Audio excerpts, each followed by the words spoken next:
Good morning everyone. So we are doing the chapter The Best Christmas Present in the World, and what we have seen that the author found a letter in the secret drawer, and the letter is written to Connie, and the letter is written when? On December 26, 1914, when World War I was going on. Fine. In the letter, what have we seen? We have seen that the person who is writing is mentioned about Christmas, and what he has mentioned that he was standing in his trench. Okay, so he was in his area. He was in his area. The person who is writing the letter is in his area. Now let's move to what happens next. So, from the opposite side, someone raised a white flag. As the battle is between two countries, so one side is this, one side is that. So one side, this person is standing in his area, and another side, from the opposite side, someone did what? Someone raised a white flag. Okay, what does the color white symbolizes? What is the symbolism over here? The color white symbolizes peace. So if someone wages a flag highly in white color, if this person wages a white flag, so what will this person understand? This person will understand that this person, opposite person, wants peace. So he don't wants to fight with us. Instead, he wants peace. So that's why in his area, from this area, this type of a symbolism means that he wants peace. So he don't wants to fight. So this person will do what? This person will also drop the weapon. Drop the weapon means no, we also don't want to fight. If he reciprocates, so this person is waging the white flag, means we want peace, we don't want to fight at this position. So when these happenings are happening on Christmas Day, and who is doing this? All these writings are written in a letter. Who is reading the letter? The author. To whom the letter is written? To Mrs. Macpherson, means Connie, and on which date? December 26, 1940. Clear? So now the opposite side called Happy Christmas. Okay, so the opposite side, along with waving the white flag, what did he do? He also said that Happy Christmas. Okay, so two things. One thing is Happy Christmas, and second thing is waving a white flag. These two things this person did. Fine. And then said Happy Christmas, Tommy, and same to you, Fritz. Okay, so this is how they saluted each other by wishing Christmas. This person saluted them and they saluted him. Fine. This was the thing that happened. Now the opposite side was German. Okay, which side? German. And we already know that this person's area is what? Where is Bridport? In Dorset. And where is Dorset? In England. So we know the location of the story is in England. And where was the disc found? In England. So the letter is from which place? From England. So where from this person will belong? From England. So these are the Britishers.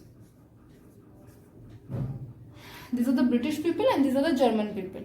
And with due respect, I don't want you to have certain hatred towards the Britishers over here. Already due to British domination on India, some people may have some anti-British mentality, but please don't reflect that anti-British or hatred type of mentality in this chapter, because in this chapter we will see from a genuine point of view that what happens to all the classes, all the people, irrespective of their nation, in war. So please don't put any sort of hatred towards anyone. Instead, watch all these things and understand all these things as a human being. Okay, fine. So the Britishers were on one side and the Germans were on one side. Fine. So this is how the war was, but the war was not happening. Why? Because this side is wishing Happy Christmas and this side is waging white flag. Fine. Now they came walking towards the no man's land. Who are they? These German people came walking to the no man's land. Okay, so what is happening while they are walking no man's land? I have explained you that when two sides are working two sides, what happens in the position between the land between is no man's land. So This is the no man's land, and one side is Britishers and another side is German. Okay, so these Germans came back to the no man's land. Okay, fine. They came walking towards the no man's land, and little Private Maurice was the first up. Okay, so one of the person was first up who came towards the, so Germans actually approached. Fine. So in the middle of the war, they are making peace. So now try to understand this concept, that in the middle of the war, they are making peace. On which day? On Christmas Day. What is happening? On the middle of the war, they are making peace. So war is going on over here, but in the middle of that, they are making peace. So these people who came to fight in the war, are they actually happy with the war? If they were happy, would they have considered peace to be a objective that they should do? They should raise the white flag, they should wish each other. Like suppose if it's a fight between suppose, just for example I'm telling you, if there is a fight between Pakistan and India, and if those country approaches us by telling Happy Diwali, we are not going to take it in a good manner. We will think that no, maybe they are doing something else, or whatever thought will come in our mind. That is different. But if they wage white flag, if we wage white flag, if something happens in our country and other neighboring country, and that is indicated with peace, and that is indicated by wishing each other happiness and festival, that is a positive thing. Okay, so what do you think? These people wants war?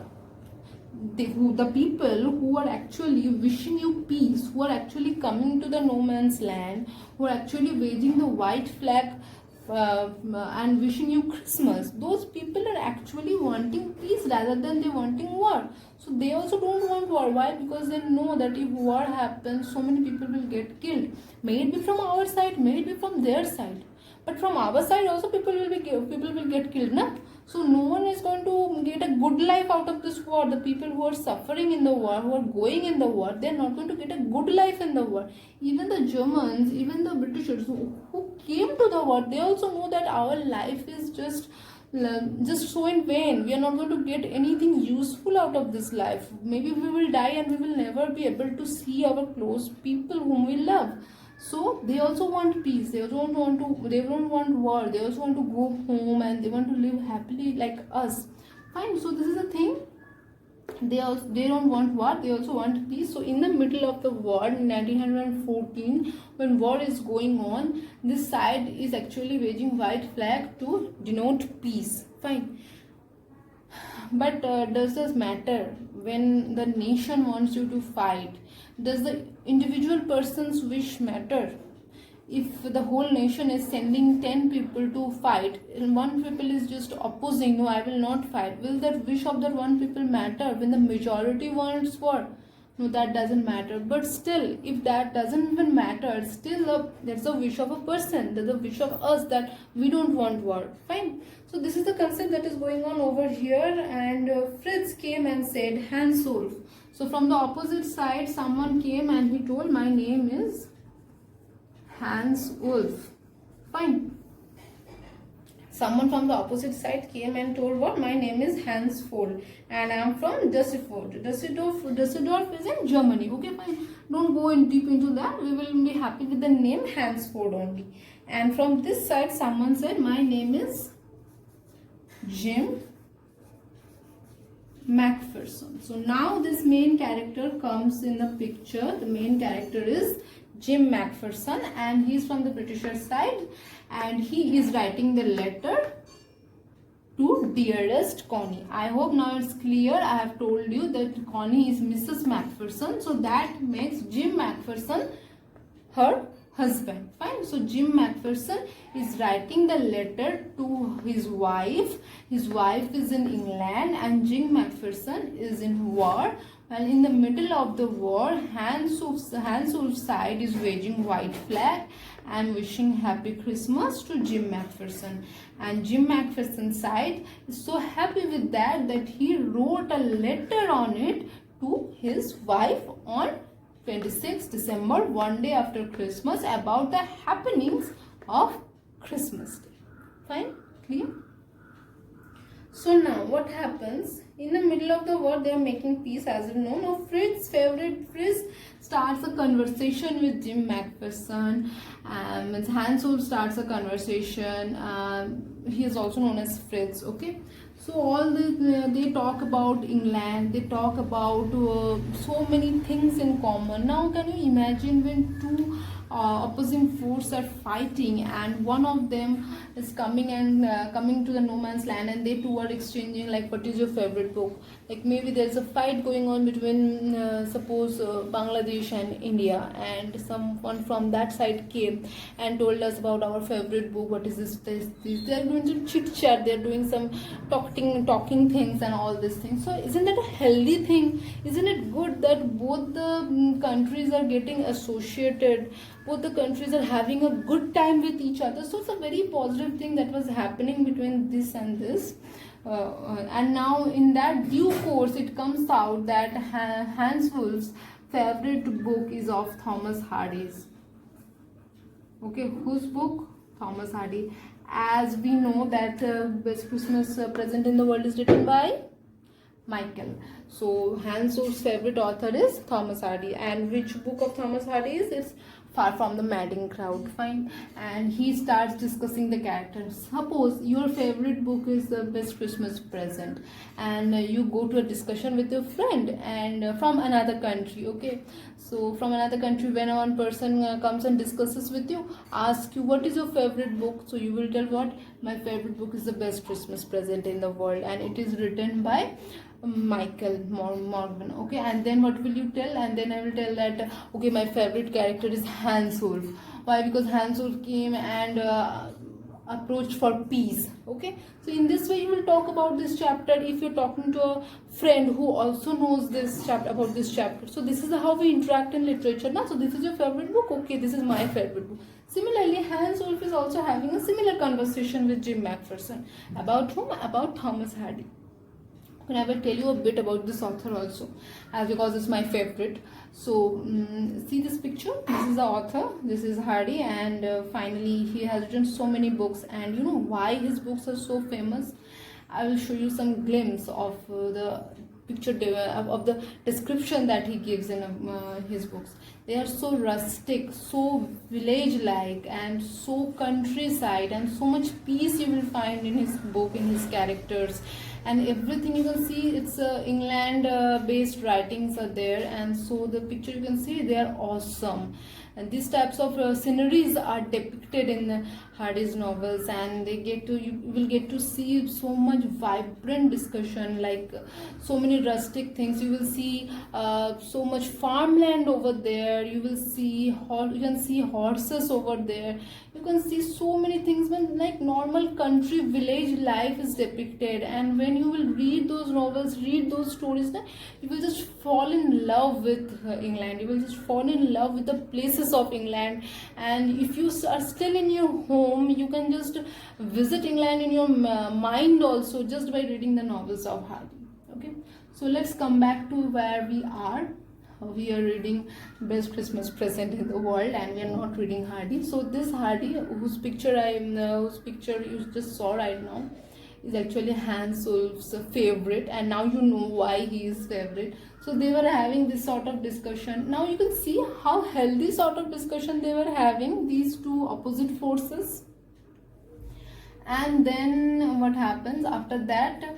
After discussion, they two starts playing football. Okay, so these two start. So now sports is another thing which actually through which actually people get associated more.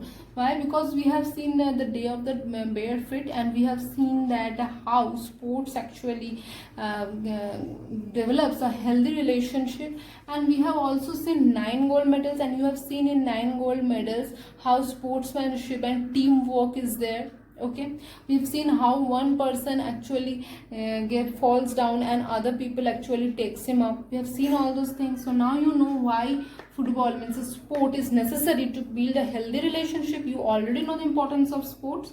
So same thing is happening here. They too played football, and they discussed about novels, and they played games, and they were having a very healthy relationship. Now who are they? You know, who are opposite forces, who are in war, and which war? World War One. So you can see in between World War One also how humanity is prevailing over here. So this is the point I'm just trying to make you understand. Ignore everything else.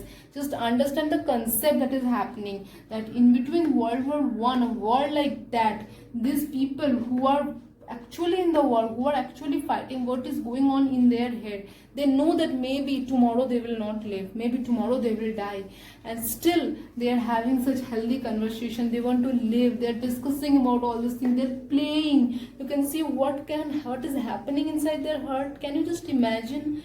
Deep down somewhere they know that death is not far. Deep down somewhere they know war is going on, and they know it's a huge war.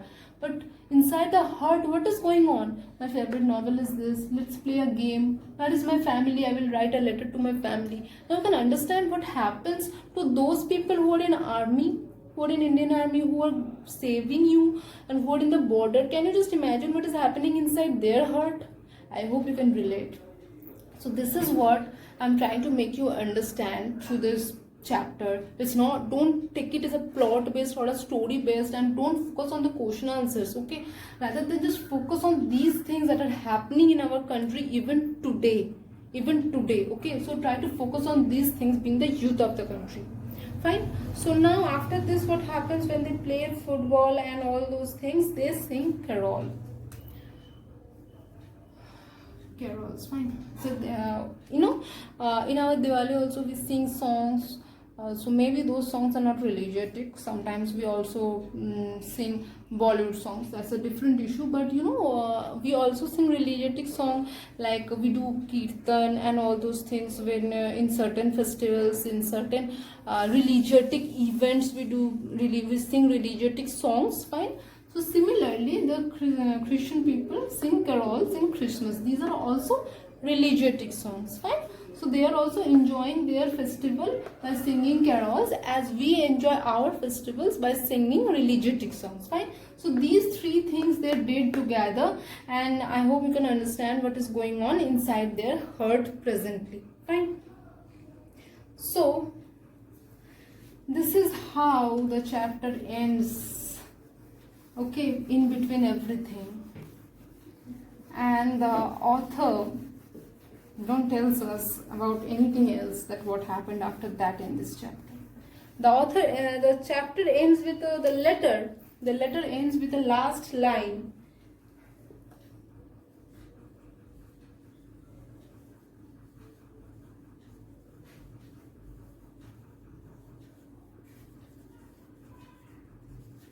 We shall be together again soon. Fine, I'm sure of it.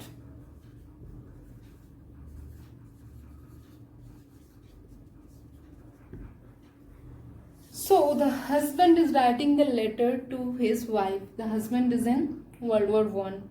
Fine. So from there he is writing this letter, and the last line of the letter is that we shall be together again soon. I am sure of it. So after having a healthy conversation, a healthy game with Hans Wolf, Mr. Jim McPherson is thinking that I will be home. I can be home. Maybe I will meet my wife. So he's having the hope.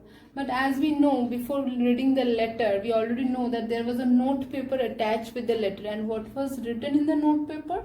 It was written that this was the last letter of Jim. So after that, no letter came. So this was the last letter, where we can see the ray of hope, the ray of thing in the heart of Mr. Jim McPherson is that we shall be together again. With that hope, he died, that maybe I will meet my wife. So this is how the people, there was no phone at that time, so they used to write letter. So in the 19th century, we already know, I've told you before beginning the chapter, that the death was of 19th century, so it was too old. 1914 is the time that we are dealing with. And so this is how the story ends, and the author don't tells us that what happened after that in this unit. So there is another portion, the best Christmas present in the world, part 2, and in the part 2 we will see after that whatever happened. So in part 1 is going to end over here only, nothing more. With this hope we are ending that maybe you can see something good after that. Let's see what happens in the next chapter, in the next unit, means unit 6, after completion of this unit's grammar, writing portion and everything. But for this unit we are going to get a project work. Get what? Get a project work. And the project work will be something which I will tell you in my next lecture. But for this lecture, again another paragraph you're going to write. So what we have already written, we already have done some things. Okay, World War I's dates and countries I've told you to find out. Next is World War II's, same thing, dates and countries I've told you to find out. Third is negative effect is on the society, on the middle class, I've told you to find out. Negative effect of war, one paragraph I've told you to write. Fourth thing is India's struggle for freedom. This I have told you to write. Okay, this also I have told you to write a paragraph on India's struggle for freedom. Fine. And today's thing is that you will cross check all these things whether you have written or not, because on this we are going to have the project work for this chapter. And the fifth thing is that you are going to write